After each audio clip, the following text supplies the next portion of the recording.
G'day, I'm Kevin Young. I'm Australia's most successful property investor, but I started out poor, and I'm constantly being asked, how do you do it? How do you get there? You ask me, I'll give you the solutions. Between us, we'll make you wealthy.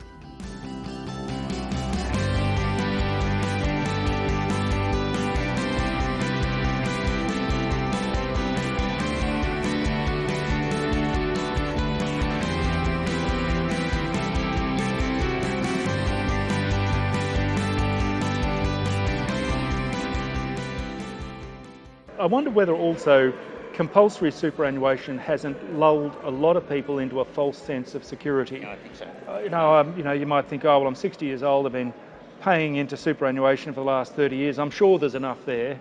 Well, there's enough there, but does it match your lifestyle expectations? And I think there is a thing called superannuation shock syndrome. You get to about that stage and I think, that's all I've got to last another 30 years. And I think that sense of panic about, they've made a horrible mistake. They should have been addressing this issue a long time ago. And the government should have been addressing it. Everyone's telling us now, intergeneration report, in 2050, after a lifetime of subscribing to super, that they'll only live 5 years before they need the pension. Well, how's super a panacea for a long-term safe retirement? I just went through the figures with our audience there, is that every property they buy, when they go to retire, that'll give them the equivalent of the age pension.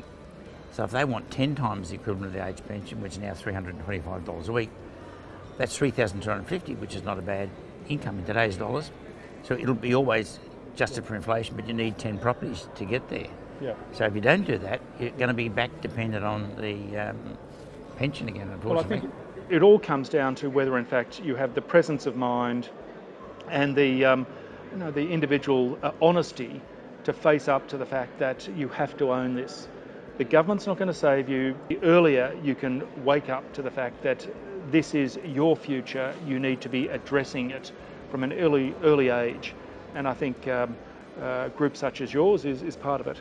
The superannuation issue, I think, is very important.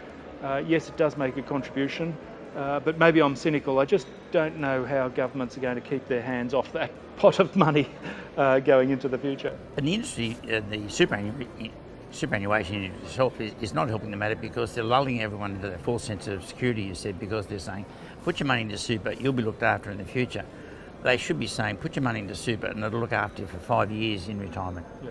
Then the average Joe's going to say, well, I better do something because super isn't going to look after me. So they're really selling a lie. It's misleading.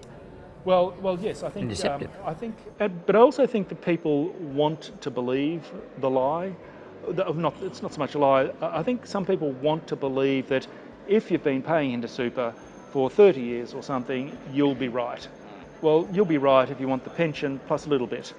But if your lifestyle expectation is right up there, if you expect to go out to a restaurant once a week, if you expect to go to a Queensland holiday once a year, if you expect to go overseas once a year, or live that particular lifestyle, or have a new car every 10 years or so, then I'm sorry, but just putting a bit into super is not going to do it. And that's the story we do in the Property Club all the time, is educate them that they've got to look after their future themselves, because no one else is going to do it. But we seem to be flogging a dead horse with a lot of people who can turn around and say, no, but I've got super, I'll be okay. Yeah. And they're 20 or 30 or 35, and they can't see that the light at the end of the tunnel is a freight train coming at them. Coming in the other direction, yeah, that's right. I'm saying take pain now and you'll have far less pain later in life. Exactly. Bernard, you've been excellent. You've gone over time and I really appreciate your time. My pleasure. Thank you very much. Thank you.